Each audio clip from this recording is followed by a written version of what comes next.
Imam Ahmad bin Hambal.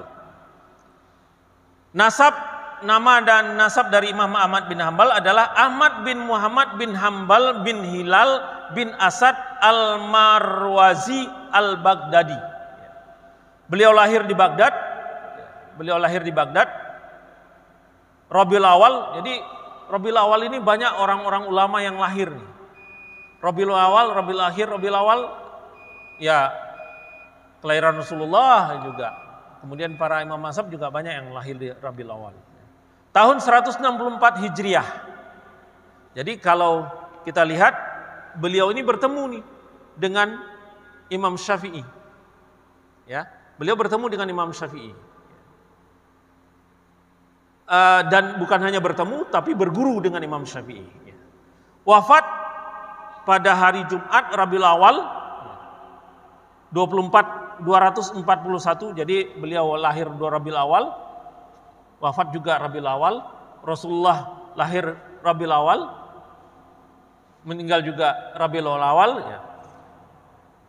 Tahun 241 di Hijriah di Baghdad pada usia 77 tahun. Ayahnya seorang komandan pasukan Khurasan yang meninggal saat beliau berusia 3 tahun.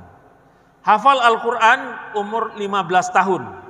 Kemudian setelah beliau hafal Al-Quran, kemudian beliau mempelajari hadis. Komentar ulama tentang Imam Ahmad bin Hambal, Imam Asy-Syafi'i mengatakan bahwa Ahmad bin Hambal adalah imam dalam 8 hal. Imam dalam hadis, imam dalam fikih, imam dalam bahasa, imam dalam Al-Quran, imam dalam kefakiran, imam dalam kezuhudan, imam dalam wara' dan imam dalam as-sunnah. Ya. Ini luar biasa. Gurunya sendiri memberikan pujian seperti itu kepada muridnya. Imam Syafi'i sendiri mengatakan Imam Ahmad bin Hambal ini adalah orang yang luar biasa, sampai beliau mengatakan beliau ini adalah imam terhadap 8 hal.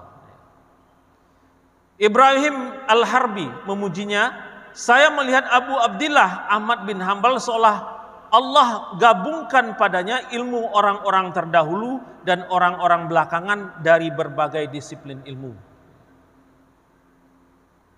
Beberapa catatan tentang Imam Ahmad bin Hambal. Abdullah bin Ahmad berkata, bapakku mengerjakan sholat dalam sehari semalam 300 rakaat.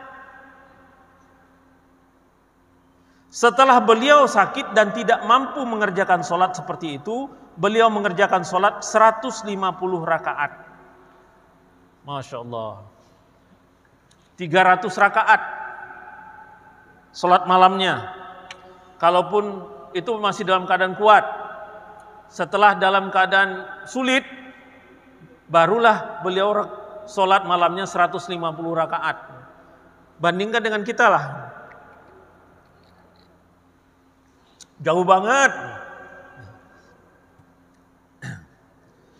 Kemudian ini tentang Abu Ismail At-Tirmizi mengatakan, datang seorang laki-laki membawa uang sebanyak 10.000 dirham untuk beliau, namun beliau menolaknya. Ada yang mengatakan ada seseorang memberikan 500 dinar kepada Imam Ahmad, namun beliau tidak mau menerimanya. Juga pernah ada yang memberi 3.000 dinar, namun beliau juga tidak mau menerimanya. 3.000 dinar itu berapa?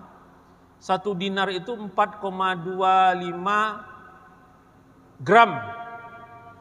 Ya. 1 gram berapa sekarang? Juta? Hah? Berapa? 800. 800 berarti 4,25 kali 800, 3 jutaan ya. 3 jutaan.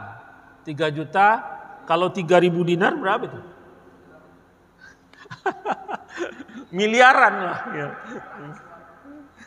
Miliaran. Dibawain uang miliaran, beliau nggak mau terima.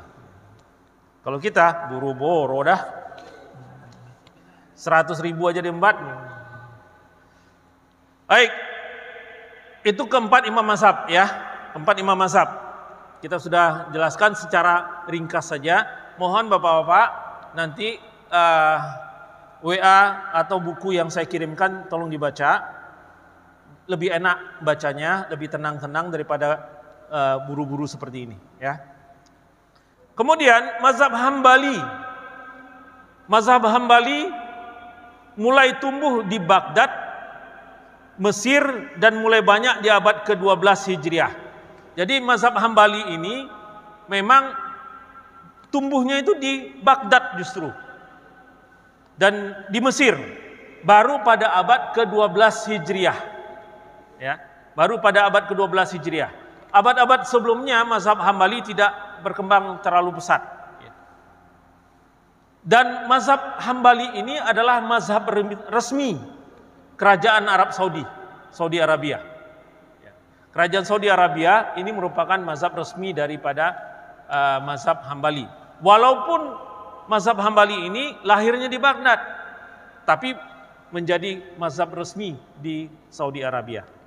Penganut dari mazhab Hambali ini banyak di Jazirah Arab, Palestina, Syria, dan Irak. Ya, itu sekitar 5%, jadi nggak banyak. Ya. Cuma karena memang saat sekarang ini karena banyak perguruan tinggi di Saudi menggratiskan mengundang mahasiswa untuk belajar di sana. Kemudian setelah mereka tamat, mereka kembali ke daerah mereka. Ya. Kemudian membawa mazhab Hambali.